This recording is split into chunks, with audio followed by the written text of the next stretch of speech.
반가. 안녕하세요. 박용덕입니다. 2023년 제34회 공인중개사 시험대비 기출문제 해설 강의입니다. 28회 33번 문제 보도록 하겠습니다. 교육에 대해서 시험에 해마다 출제됩니다. 교육, 5개 교육 있죠? 기출문제는 계속 반복되니까 기출문제를 꼭 숙지하셔야 되겠습니다. 실무교육하고 연수교육은 시도지사가 실시합니다. 연수교육을 이번 실시하려는 경우 교육일시 장소를 관보에 공고한 후에 공고할 필요 없고요. 대상자에게 2개월 전까지 통지하면 됩니다. 따라서 2번이 X가 되겠습니다. 자, 다음은 3번입니다. 실무교육을 받은 개공, 소공은 2년마다 연수교육을 받아야 되고요. 4번 직무교육은 3시간 이상 4시간 이하, 연수교육은 12시간 이상 16시간 이하, 중개 실무교육은 28시간 이상 32시간 이하, 매수 신청 대리 실무교육은 32시간 이상 44시간 이하고요. 거래 사고 예방 교육은 교육시간이 정해져 있지 않습니다.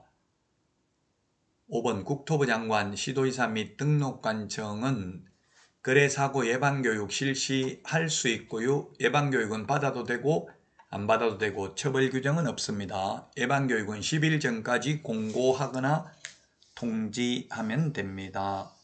34번입니다. 주거용건축물 확인설명서 1의 서식 작성 방법에 대해서 틀린 것입니다. 1번 개업공개사가 기본 확인사항은 개업공개사가 확인한 사항을 적는다.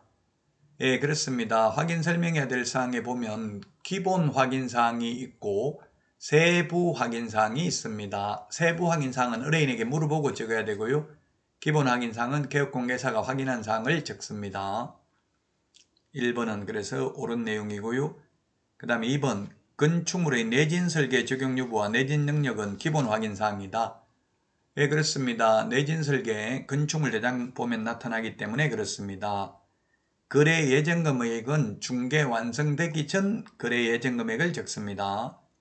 거래 예정금액이란 개업공개사가 계략적으로 평가한 금액입니다. 4번은 벽면 및 도배 상태는 매도 임대 의뢰인에게 자료 요구하여 확인한 사항을 적는다. 그렇죠. 지금은 벽면, 바닥면 및 도배 상태, 바닥면도 추가됐죠. 이거는 세부 확인사항입니다. 의뢰인이 알려주지 않는 경우 알 수가 없죠.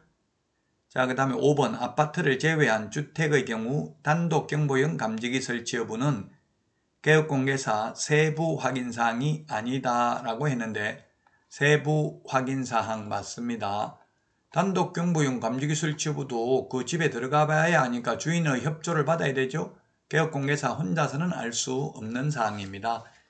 단독 경보형 감지기는 아파트는 확인하지 않아도 됩니다. 아파트를 제외한 주택 1의 서식에만 기재되는 사항이 되겠습니다.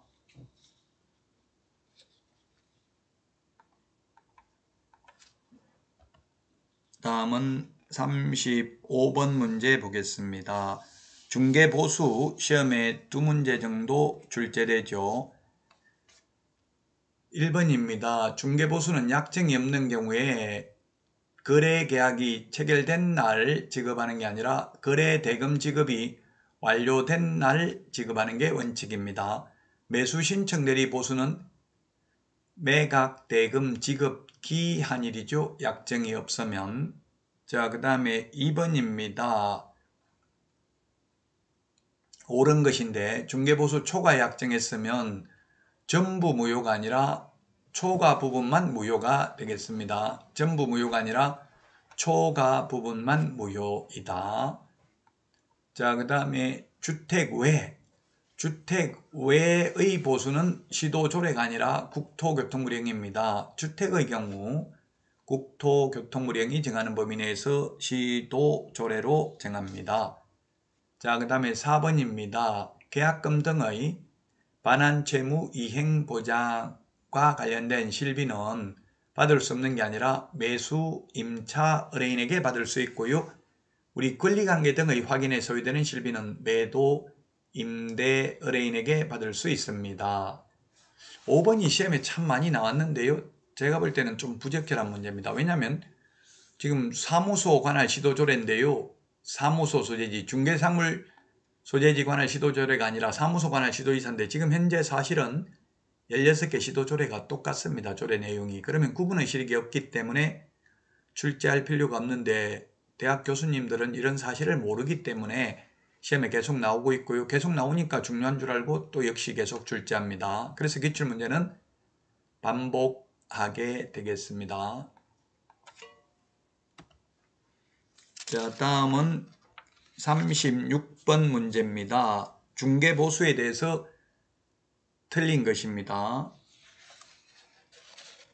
1번 중도금의 일부만 납부된 아파트 분양권 매매를 중개하는 경우 총 분양대금과 프리미엄을 합산한 금액을 거래금액으로 하여 계산한다. 1번이 틀린 정답이네요. 1번 이게 판례입니다. 판례.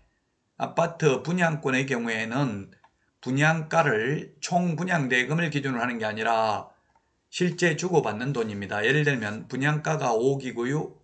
계약금 5천만 원 들어간 상태에서 프리미엄 5천만 원 붙어 있는 상태에서 거래한다면 실제 주고받는 돈은 1억이죠.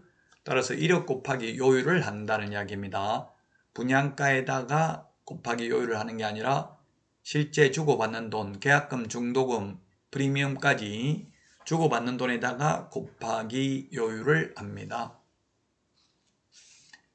1번이 틀린 정답이고요.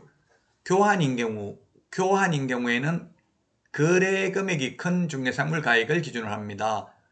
중개 보수가 큰 게 아니라 거래 금액이 큰 걸 기준으로 한다는 것 주의해야 됩니다. 3번은 동일한 중개상물, 동일 당사자, 동일한 기회에 둘 이상의 거래가 이루어지는 경우 매매에 대한 거래 금액만을 적용합니다. 요 사례는 딱 하나지요. 집 팔고 그 자리에 세입자로 눌러 사는 경우 매매계약, 임대차 계약이 동시에 이루어졌지만 매매에 대한 중개보수만을 받는다는 이야기입니다.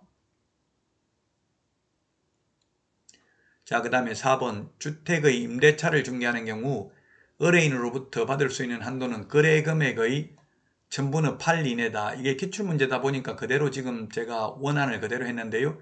이게 바뀌었습니다. 1000분의 6으로 바뀌었죠. 1000분의 6.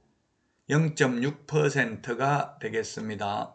0.6%. 임대차는 15억 이상인 경우 0.6%, 매매는 15억 이상인 경우 0.7% 범위 내에서 시도조례로 정합니다.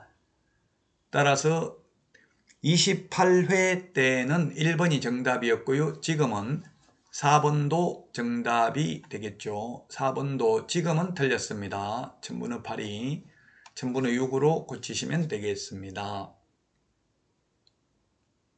자, 그 다음에 5번입니다. 중개사물인 건축물 중 주택의 면적이 2분의 1 미만인 경우 주택 외의 중개사물에 대한 보수를 적용한다. 그렇습니다. 주택의 면적이 2분의 1 이상이면 전부 주택에 대한 보수를 적용하죠. 1층 상가가 100제곱미터, 2층 주택이 100제곱미터에서 200제곱미터라면 200제곱미터 모두 주택에 대한 보수를 적용합니다. 주택의 면적이 2분의 1 초과가 아니라 2분의 1 이상인 경우에 전부 주택에 대한 보수 규정을 적용합니다. 이번 시간 여기까지 하고요. 다음 시간에 찾아뵙도록 하겠습니다. 여러분 수고하셨습니다. 안녕히 계세요. 안녕.